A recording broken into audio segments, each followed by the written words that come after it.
Hey there, this is Daryl Ballard, and I want to thank you for joining me on the video today.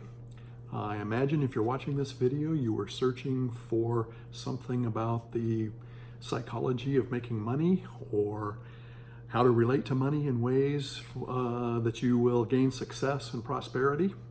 If that's what you were searching for, you're in the right place because that's what we're going to talk about today. I also wanted to mention that we talk a lot on this channel about how to have a successful online business, how to improve the mindset for making a successful business, how to grow your business, things like that. So if you're interested in that sort of thing, definitely subscribe to my channel. You'll find lots of good information there. And one more thing, I have a 4-day course on how to develop the successful 6-figure online business that you would want to do, the essential steps in doing that. That's the first link below. You can click on that at any time during the video. All right, so let's get started talking about the psychology of making money.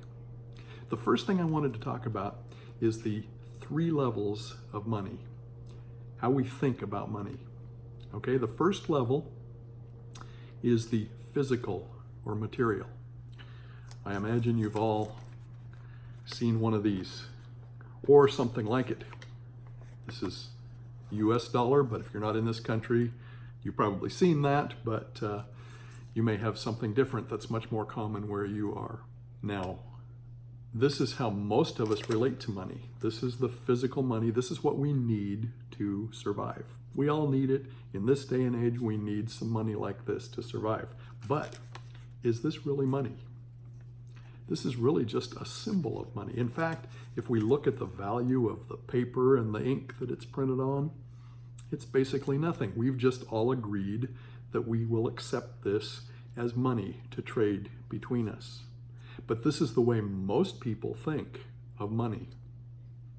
Some of the things that come up when we think of money, when people are limited to just the physical level of money, they're usually trading their time for money. They're working a job to make their money, which of course is limited because we only have a certain amount of time to trade for money. Some of the other things that come up, the other common thinkings that people have about money is that there's a limited supply of money when they are limited to this particular level of thinking about money. And that those who have a lot may have done something shady to get their money. Okay, so that's the lowest level of money.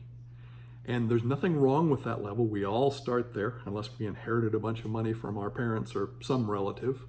We basically all start there. There's nothing wrong with that. There's nothing wrong with having a job or anything like that. I just wanted to go over these levels to help you understand, if you don't already, that there are higher levels of money that can make a big difference in our lives. So what is the second level? Well, the second level we'll call the psychological level. This is where what we look at as wealthy people reside, is in this second level. This is where the millionaires and multimillionaires and even the billionaires, this is where they reside. And what is the different thinking that they have? Well, of course they still need the money. They still use it. They have lots of it. That's one of the differences, is that they have plenty, so generally they're not worried about it. And understand that not all of the people who think about money in this way are millionaires and billionaires. There are a lot of people, they may be headed there, but they're not there yet.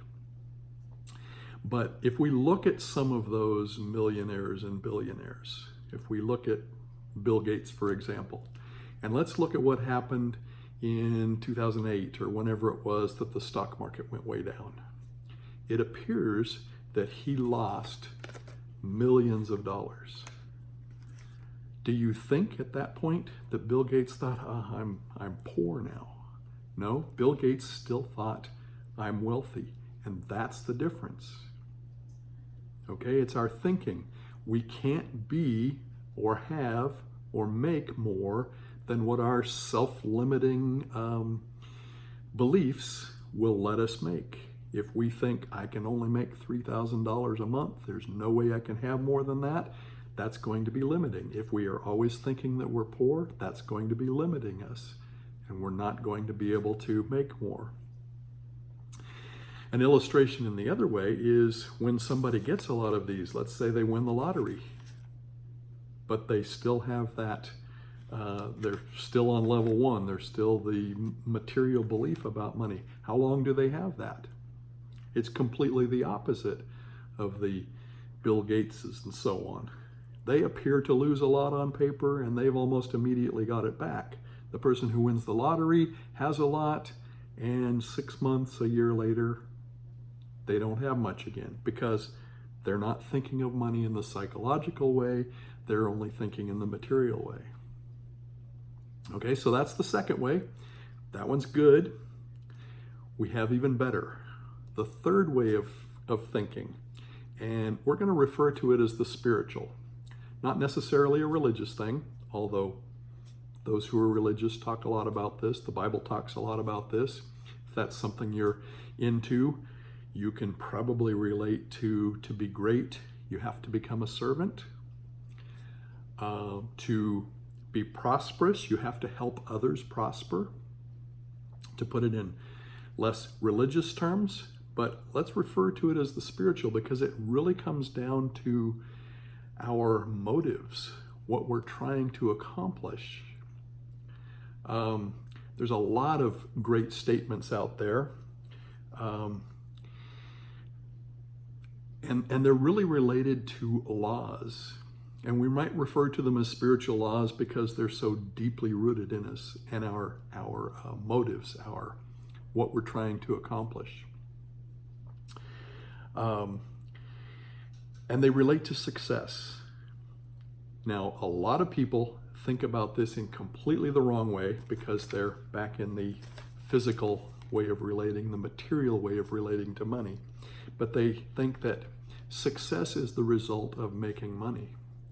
But did you know that it's exactly the opposite?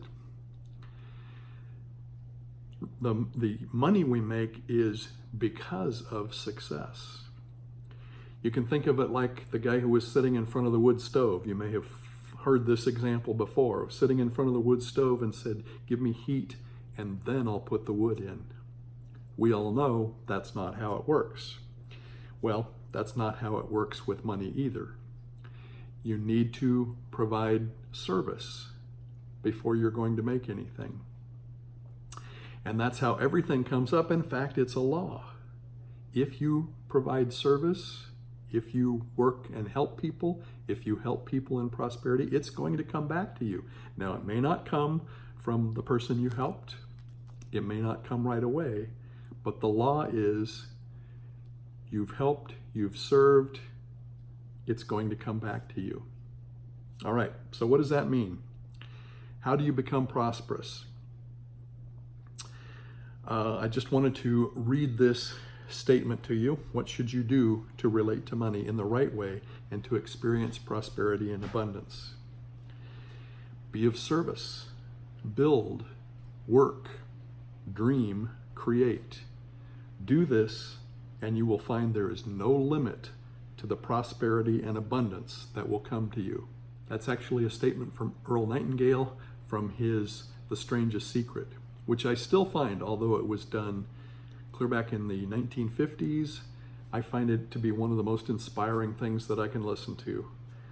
Slight update that you can do in your head when you listen to that on how we refer to gender and things like that, but it was the way they said things back then, but it's really good. It really relates to how you can be successful, how you can be prosperous, how you can have abundance. And this is in whatever you want. We've talked about money, we're thinking about wealth here, but this could be abundance in anything. We don't have to be referring to money. All right? So I hope that helps. Hope that gives you ways to think about money that will help you in your striving for abundance, for prosperity, in whatever it is that you're trying to have abundance and prosperity in. All right, so if you've enjoyed this video, if you found it helpful, definitely give me some thumbs up. I'd like that. That would be very helpful. Also, consider subscribing to the channel because, like I said, we have lots of information about proper mindset, all those sorts of things. And if any of that makes sense to you, we've only covered one small detail of having a successful online business. But definitely consider checking out my 4-day course with all of the steps, step by step, on how to have a successful 6-figure online business. That's the first link below. Click on that if that's something you're interested. Completely up to you, but I think you'll find that helpful as well. All right, so hope that's been good. See you in the next video. This is Daryl Ballard.